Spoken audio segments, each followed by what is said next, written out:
Olá!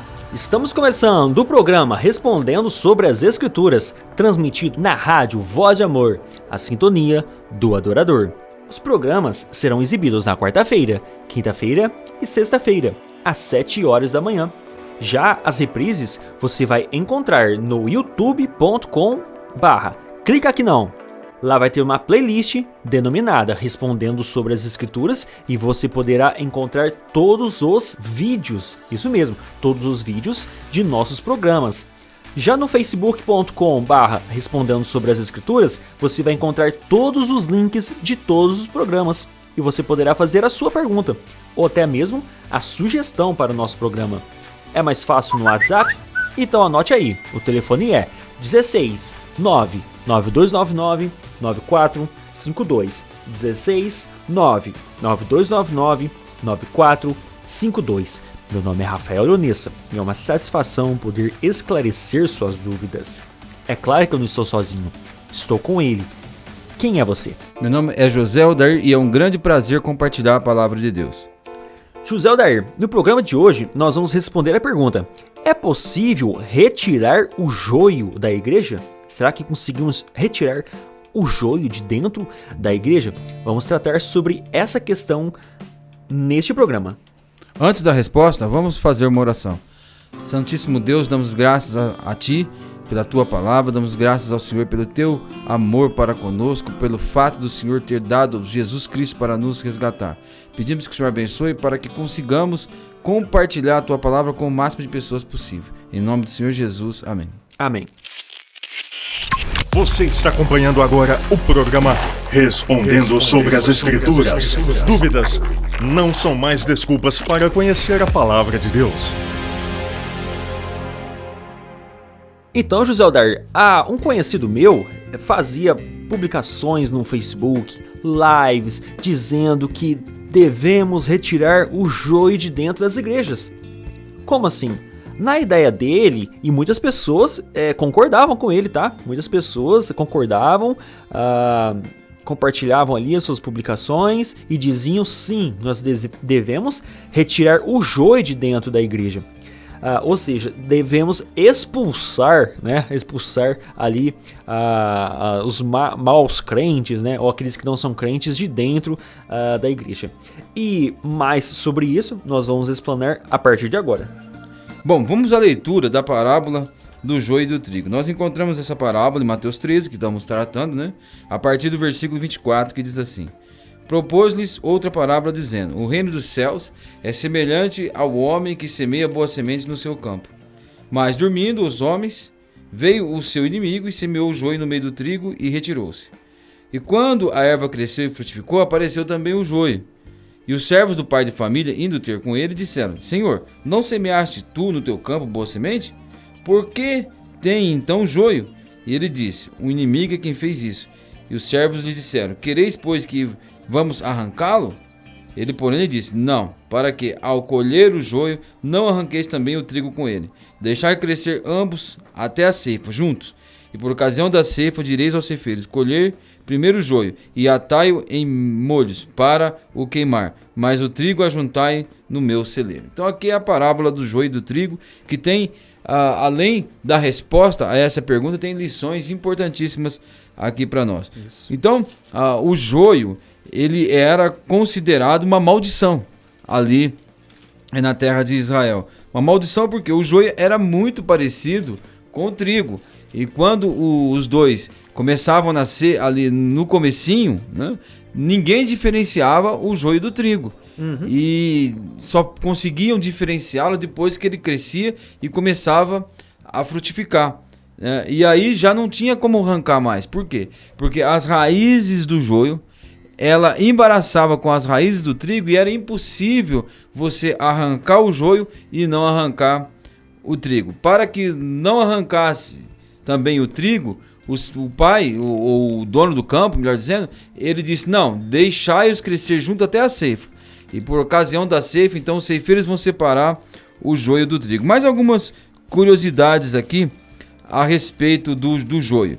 O joio tinha uma lenda ali em Israel que o joio é uma maldição que veio no tempo antes do dilúvio, como castigo das pessoas terem abandonado as questões relacionais, as relações entre homem e mulher, como Deus criou, a maneira como a família era edificada. Só a gente lê ali Gênesis capítulo 6 que fala que os homens tomaram para si mulheres, enfim, de todas as que lhes agradaram. Ali as coisas começaram a sair fora dos padrões. E eles dizem que o joio apareceu então naquela ocasião. Inclusive, eles chamavam o joio de trigo bastardo, né? Zuninho, não é? Também eles eram tão iguais que e exatamente essa palavra que você falou aí, que significa, que vem da raiz fornicar, né? Qual a mesma palavra você falou aí? Zunim. Zunim.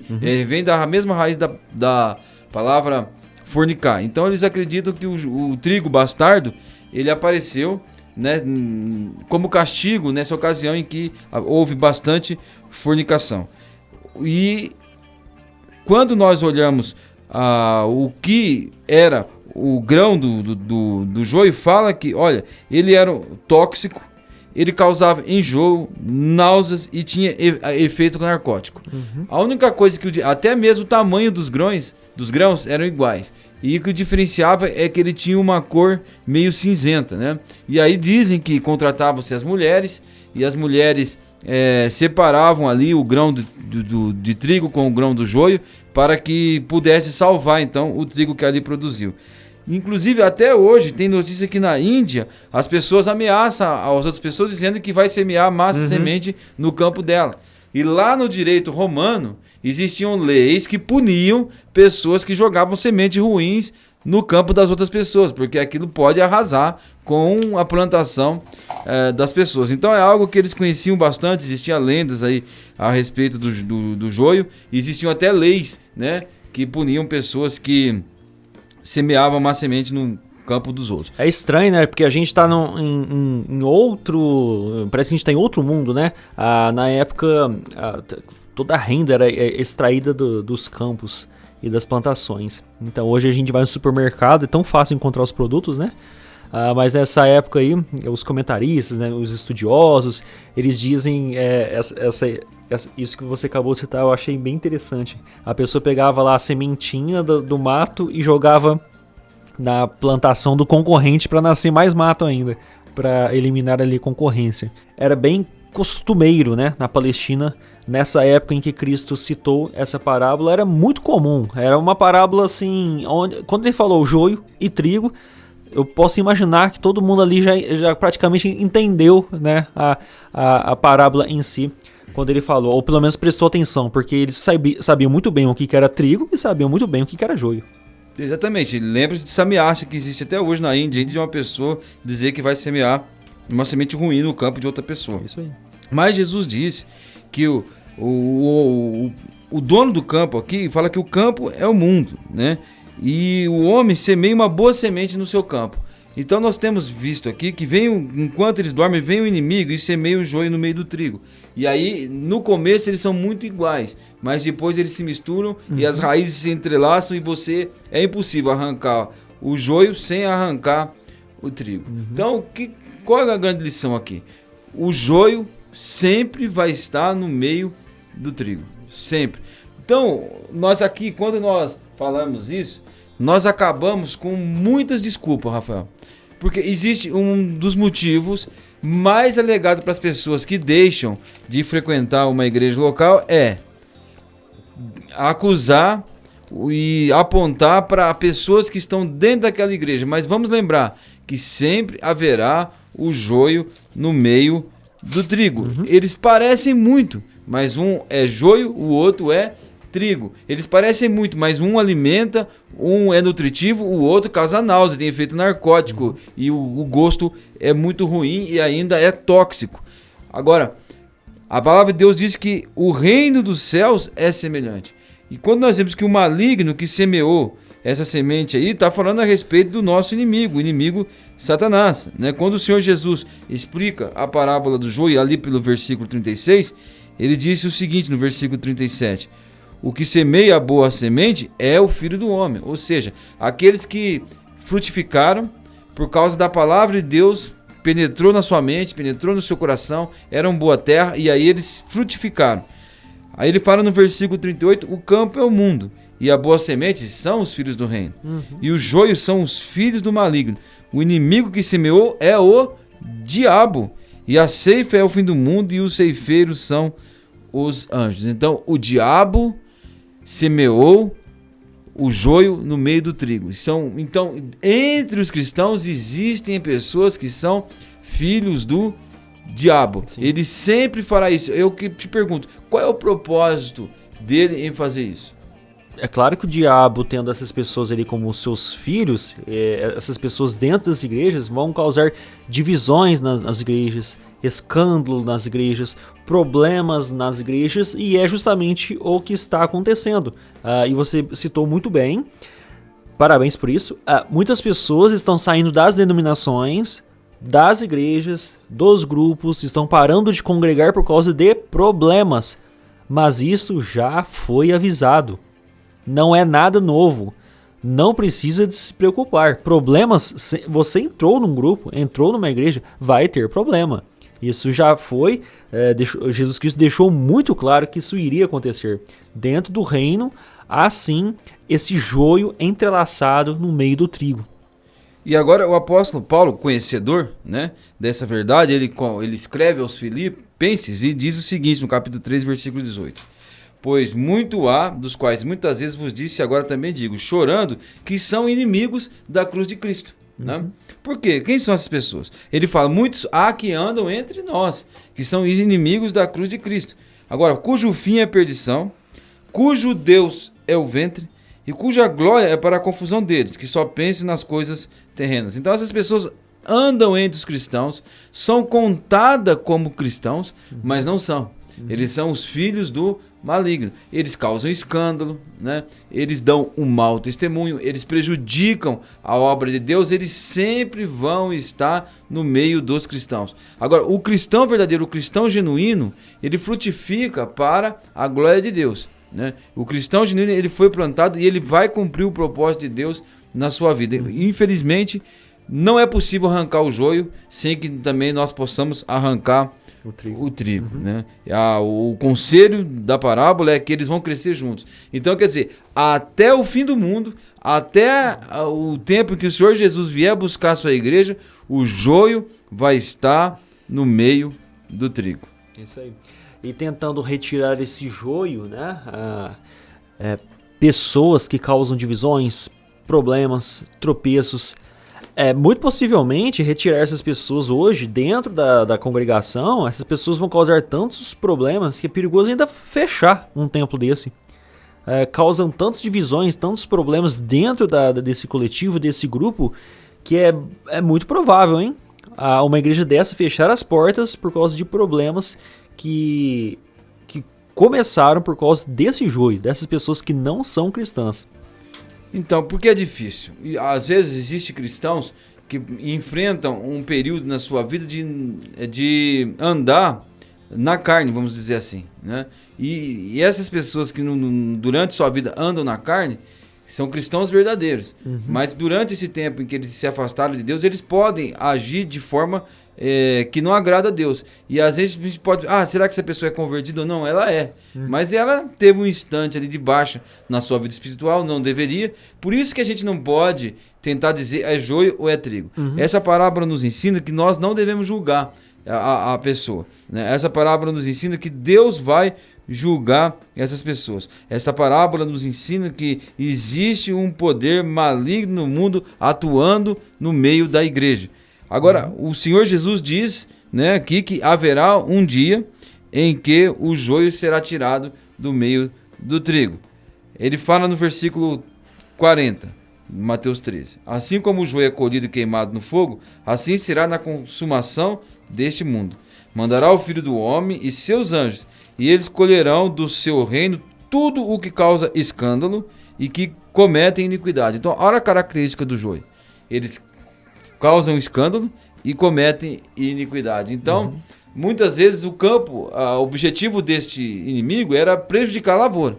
E muitas vezes a igreja sofre com mau testemunho de pessoas que realmente não são cristãs. A função delas ali é causar escândalo e cometer pecado. E assim vai até o fim do mundo, atrapalhando aqueles que realmente são cristãos, confundindo muitas vezes aqueles que são realmente cristãos. Mas no fim do mundo é um conforto, né? O que vai acontecer? Que um dia Deus vai separar o joio do trigo e vai lançá-los na fornalha de fogo, ou seja, eles serão lançados no inferno, eles serão lançados no fim no lago de fogo, e ali haverá pranto e ranger de dentes. Então os justos resplandecerão como o sol, e no reino de seu Pai. Quem tem ouvidos para ouvir, ouça. Então vale a pena servir a Deus. Mesmo quando você olha do seu lado, mesmo quando você contempla as pessoas que você convive, que se dizem cristãos, você vai ver muita gente avarenta, né? Que corre, e a característica da vida inteira. Eu não estou falando de um período da vida da pessoa em que o verdadeiro salvo parecia um joio, mas aquele que durante a vida inteira foi avarento, aquele que houve sucessivos casos de fornicação, sucessivos casos de sensualidade, né? E então Deus um dia irá julgar essas pessoas, mas os justos que sofreram, que atravessaram por esses momentos, que foram prejudicados pelo joio, quanta gente que causa problemas dentro das igrejas, né? Causa encrenca, causa divisão, semeiam contenda entre irmãos. Então, os justos que passaram por tudo isso, que suportaram e que sofreram, a palavra de Deus é clara ao dizer: resplandecerão como o sol no reino de seu Pai. Quem tem ouvidos, ouça. Então, o que o Senhor Jesus está dizendo ali na parábola do joio e do trigo. É isso aí.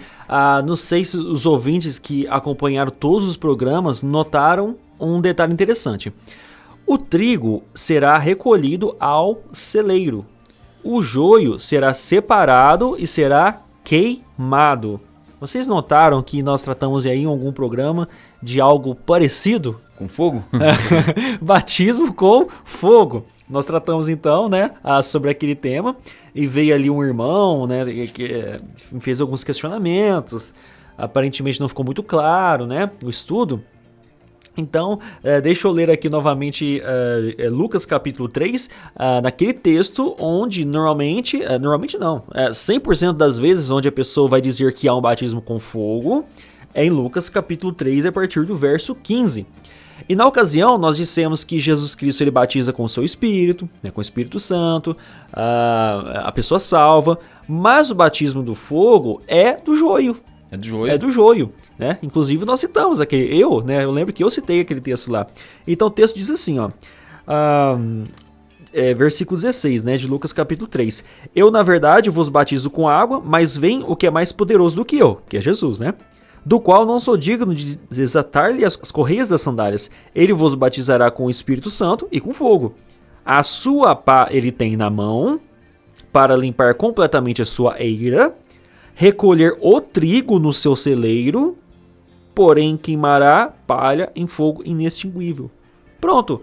Então ele tem a pá na sua mão, ele vai juntar o trigo para ele, vai recolher no celeiro, vai colocar no celeiro, que representa o reino dos céus, né, o paraíso, etc. É dele, o trigo é dele, ou seja, a igreja é dele, nós somos de Cristo. O trigo, né, vai ser dele, e o joio vai ser queimado. Isso é o batismo de fogo. Então, o batismo de fogo é queimar o joio. É justamente a passagem que nós estamos citando aqui. Não se preocupem, a sua igreja aí, a sua denominação tem problemas? É um grupo bíblico, mas tem problemas? Calma, ore bastante. Outra coisa interessante, tem pessoas que saem das denominações e só falta a igreja fazer festa, de tanto problema que a pessoa arrumou dentro daqueles templos, daquelas denominações. É perigoso a pessoa sair da igreja, em vez da igreja entristecer, a igreja fazer festa. Graças a Deus a pessoa saiu daqui, porque só arrumou problema pra gente. Então, infelizmente, é uma verdade. Mas a função do joio é causar o escândalo e praticar a iniquidade. Esse foi o propósito pelo qual o inimigo semeou o joio no meio do trigo. Então sempre vai haver e não tem como arrancar. Porque se você tentar arrancar o joio, né, você realmente pode estar arrancando também o trigo. Quem vai julgar é o Senhor, quem vai separar são os anjos, e isso só vai acontecer então no fim do mundo, como diz a parábola. O interessante é que todas as parábolas, depois nós vamos até explicar melhor sobre isso, mas todas essas parábolas são 100% ligadas entre si, e a próxima parábola é uma sequência exata e perfeita do que nós estamos tratando. Versículo 31 de Mateus capítulo 13, é claro. Outra parábola lhes propôs dizendo: o reino dos céus...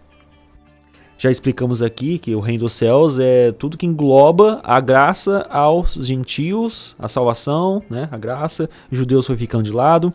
Nós já tratamos isso aqui.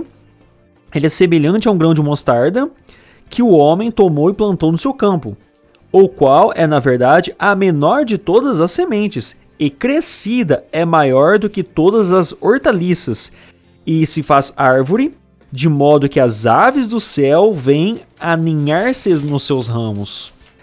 Então, aqui nessa parábola vai dizer que o grão de mostarda é a menor de todas as sementes. Algumas pessoas falam, não, mas existem sementes menores do cedro, por exemplo. Do cedro, né? Que é menor do que o grão de mostarda. Mas como na leitura aqui no grego é comum do texto, não há pontos, não há vírgula, então dá pra gente entender que Cristo está dizendo o seguinte: a menor de todas as sementes que vira a maior planta é a semente do grão de mostarda. Então é a menor semente que vira ali a maior hortaliça, né?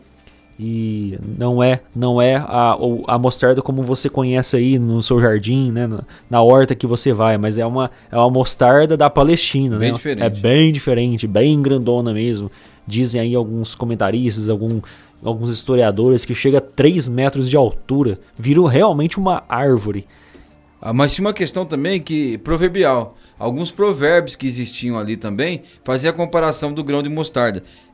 Por exemplo, se alguém quebrasse algo da lei cerimonial, ele se desculpava dizendo: mas eu quebrei um mandamento do tamanho de um grão de mostarda. Uhum. Então, como o grão de mostarda fazia parte de provérbios ali, o Senhor Jesus mesmo disse em Mateus 17:20, se você tiver fé do tamanho de um grão de mostarda, né? Uhum. Então, aquele texto que nós conhecemos, direis a este monte, né? Isso. Bom, então, o que está querendo mostrar esta parábola é que o reino do céu começa muito pequeno. Uhum. Inclusive, imagine só o Senhor Jesus, um homem desprezado, um galileu, um carpinteiro, com 12 homens, pescadores e homens pobres, dizendo que esse evangelho do reino seria pregado no mundo inteiro. Isso. Parecia algo muito estranho, né? Isso. E dá início ele sendo expulso das sinagogas e ainda sendo acusado de ser usado por Beelzebub. Isso. Então, totalmente negativo a forma com que começa ali basicamente o evangelho nas ruas, né, do Senhor Jesus Cristo. Então o Senhor Jesus está ensinando que o reino dos céus ele ia começar muito pequeno. Mas uma vez que o reino do céu estivesse semeado, ele ia crescer e ia se expandir. E em tendo se expandido, diz que as aves do céu vinham aninhar-se nos seus ramos, né? O que ele está querendo dizer com isso aqui? Primeiro, é um grande conforto para nós. Uhum. Por quê? Basta uma pessoa, basta uma família para que possa dar início à pregação do evangelho em uma cidade, possa dar início à pregação do evangelho em um país, porque o reino do céu ele vai começar assim, de forma pequena, mas vai expandir. Uhum. Né? Então, às vezes você se sente fraco, você sente que a sua igreja é pequena, mas seja fiel, pregue a palavra de Deus com fidelidade, ore, busque o conhecimento da palavra de Deus e que Deus promete que Ele vai dar o crescimento. Uhum. É um conforto para aqueles que às vezes acham que tem pouca força. A obra é de Deus, é Ele que vai então dar força para que possa expandir. Mas o fato é que uma vez que o reino do céu cresce e faz a maior das plantas, faz-se uma árvore de sorte que as aves do céu se aninham em seus ramos. Uhum. Então o que o Senhor Jesus está querendo dizer com isso? Que as aves do céu se aninham nos seus ramos. O interessante da palavra de Deus é que ela não deixa ninguém enganado. Uhum. Ela não está dizendo assim, venha para a igreja, que uma vez estando na igreja, você vai viver no melhor ambiente possível. Uhum. Só pessoas convertidas, só pessoas salvas. Você vai encontrar só gente de primeiro. Não é isso que a palavra de Deus está dizendo, não. Nós acabamos de dizer que Jesus está deixando claro que você vai encontrar lá na igreja joio, né? Uhum. E agora, as aves do céu... Como que nós vamos interpretar as aves aqui, Rafael? Acho que você tocou nesse assunto no programa passado. Sim. Muitas pessoas, quando vão interpretar esses textos aí, eles não querem arrumar, né, uma interpretação de todos os itens aí mencionados, né? Querem fazer uma interpretação, uma visão principal do texto e extrair ali o que realmente o texto está dizendo. Então eles até anulam as aves do céu. O que muitos dizem? Você pode pesquisar aí. Muitos comentaristas vão afirmar que simplesmente está ensinando que a mostarda é um pé grande, de forma com que as aves do céu fazem ninhos. Só isso. Ou seja, o reino de Deus, ou vamos tratar sobre igrejas, simplesmente está dizendo que a igreja vai expandir e vai ficar muito grande. E não querem arrumar um significado aí dessas aves. Mas se a gente for analisar o sentido do texto, do que o Senhor Jesus Cristo está dizendo, todas as parábolas mostram ali um ponto positivo e um ponto negativo. Ou seja, o reino está crescendo, mas há um mal nesse reino. Começando pela parábola do semeador, passando pela parábola do joio e do trigo, o joio está na igreja, depois passando pela parábola do grão de mostarda, que as aves dos céus se ajeitam ali, fazem seu ninho nesses ramos aí do pé de mostarda. E as aves do céu, né, não é um personagem aí que acabou de aparecer. Jesus Cristo vai citar ele lá em Mateus capítulo 13, na parábola do semeador. As aves do céu, o que eles fizeram, né? As aves do céu comeram aquela sementinha que foi plantada no coração daquela pessoa. Então as aves do céu representam então Satanás, o diabo. Né? Vem o maligno, né? Maligno. Vem o maligno. E deixa eu só fazer uma citação aqui, José Aldair, já que a nossa intenção é nos próximos programas continuar tratando de parábolas, depois eu quero até que você fala melhor sobre isso.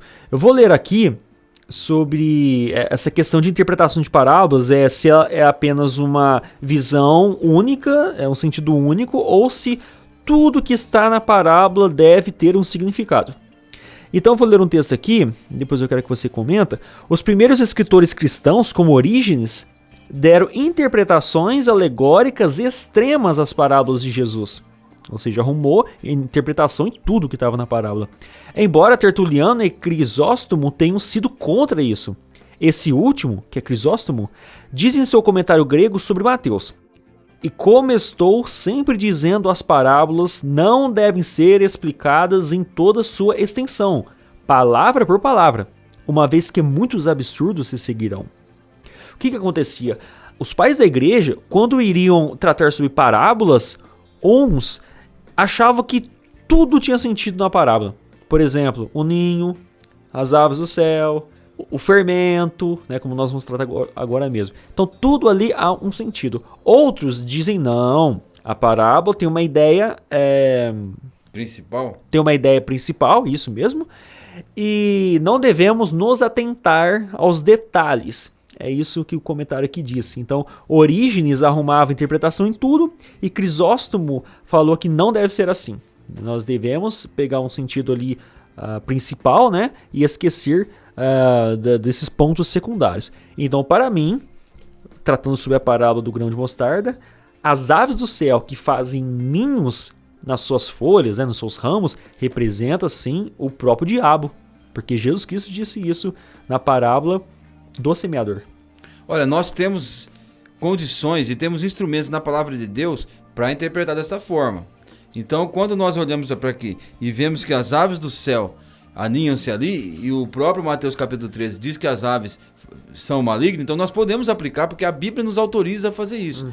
Agora, eu não vou nem no extremo nem no outro, porque tem casos também com a parábola do bom samaritano, né, que a Bíblia não nos dá elemento para fazer a interpretação. E aí muitos pregadores soltam a imaginação.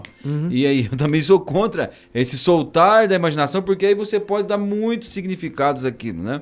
E eu procuro sempre interpretar a Bíblia de uma maneira gramática histórica, vamos dizer assim, que eu acho que é mais seguro.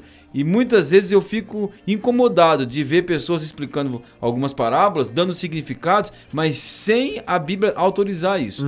Vamos ver, quem autorizou nós interpretarmos as aves dos céus como maligno aqui é o próprio Senhor Jesus, que diz que as aves do céu, né, se aninham em seus ramos. Então é o próprio Senhor Jesus. Então aqui é um símbolo do maligno. E nós temos que nos aprofundar aqui do seguinte: qual é o ministério dessas aves do céu que se aninharam então nos ninhos ali? Veja que elas fizeram ninho no grão de mostarda porque elas gostavam de comer dos grãos que eram produzidos ali, elas gostavam de se alimentar ali nos grãos de mostarda. Atualmente existem muitas pessoas que se aproveitam no reino de Deus, que vieram e para fazer parte do reino de Deus, apenas para se aproveitar. O apóstolo Paulo, em 2 Coríntios, melhor dizendo, no capítulo 11 e versículo 13, ele fala assim: porque os tais são falsos apóstolos, obreiros fraudulentos, transfigurando-se em apóstolos de Cristo. E não é maravilha, porque o próprio Satanás se transforma em anjo de luz.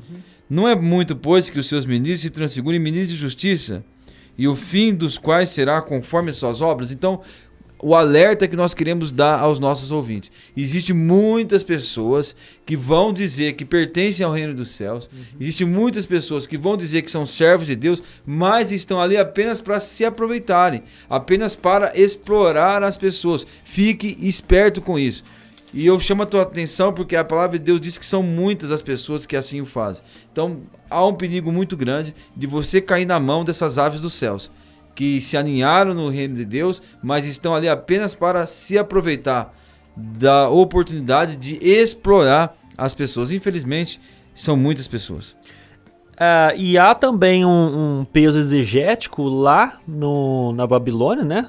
Exatamente. Você tinha citado esse texto aí antes de a gente entrar no estúdio para fazer a gravação. Eu gostaria que você tratasse sobre essa questão aí. Isso, eu vou ler lá no livro do profeta Daniel, onde o rei Nabucodonosor, ele sonha com uma árvore muito grande, né?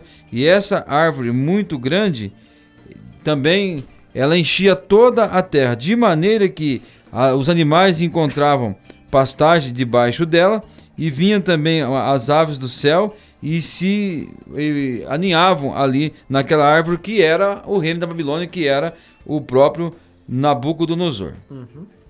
Diz assim, Daniel capítulo 4, versículo 20: a árvore que viste, que cresceu e que se fez forte, cuja altura chegava até o céu, e que foi vista por toda a terra, cujas folhas eram formosas, e o seu fruto abundante, em que todos havia sustento, debaixo da qual moravam os animais do campo, em cujos ramos habitavam as aves do céu, és tu, ó rei, que cresceste, te fizeste forte, e tua grandeza cresceu e chegou até o céu, e o teu domínio até a extremidade da terra. Então nós vemos aqui que Nabucodonosor, o imperador da Babilônia, é representado por esta árvore que será cortada, aqui na profecia do capítulo 4, fazendo uma referência ao que vai acontecer com Nabucodonosor, o fato dele perder o trono. Mas fala que o reino de Nabucodonosor se tornou como essa grande árvore, que os animais debaixo dela haviam sustento para os animais do campo, e em cujos ramos habitavam as aves do céu. O que ele está querendo dizer aqui?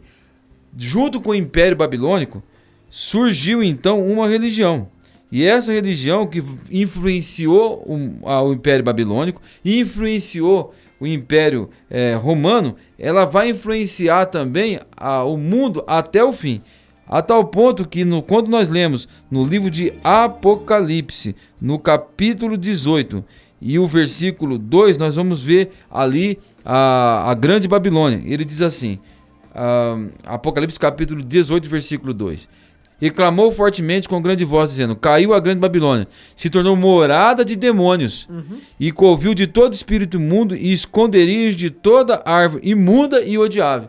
Então toda ave imunda e odiável, covil de todo espírito imundo e demônios faz parte, né, deste sistema babilônico que esteve presente no mundo, está presente e também estará presente e será julgado ali na grande tribulação. Nós vemos que até aquelas aves do céu que se aninharam no grande império babilônico é um símbolo do maligno, porque fala que a grande Babilônia se tornou morada de demônios, covil de todo espírito imundo e esconderijo de toda árvore imunda e odiável. É evidente que essas aves do céu que se aninharam no reino dos céus é um símbolo do maligno que veio para atrapalhar, que veio para influenciar negativamente as pessoas que compõem ali, que fazem parte do reino dos céus. Conforme o joio foi semeado com o propósito de causar escândalo e também de trazer iniquidade no meio do povo, essas aves do céu estão aí se aproveitando da oportunidade que lhe é dada.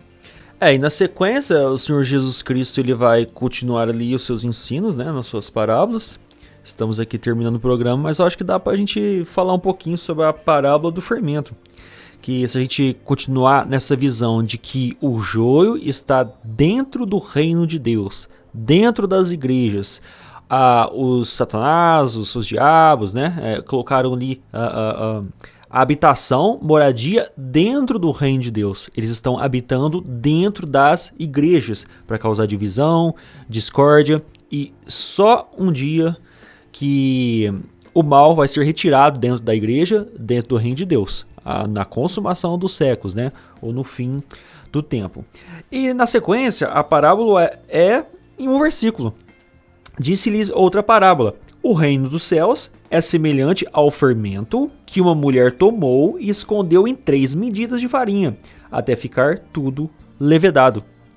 Então, José Aldair, se nós estamos tratando de uma influência negativa dentro do reino de Deus, então eu só posso imaginar que esse fermento é algo negativo, não é mesmo? Olha, existe alguns estudiosos da Bíblia, algum comentarista que falam que não, que isso aqui é algo positivo, que é o reino de Deus que vai crescendo, crescendo, crescendo.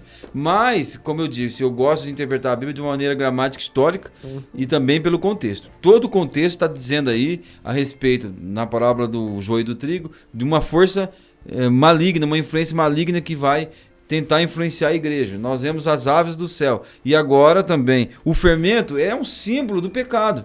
O Paulo fala lá em 1 Coríntios, no capítulo 5, lançai fora o velho fermento, né?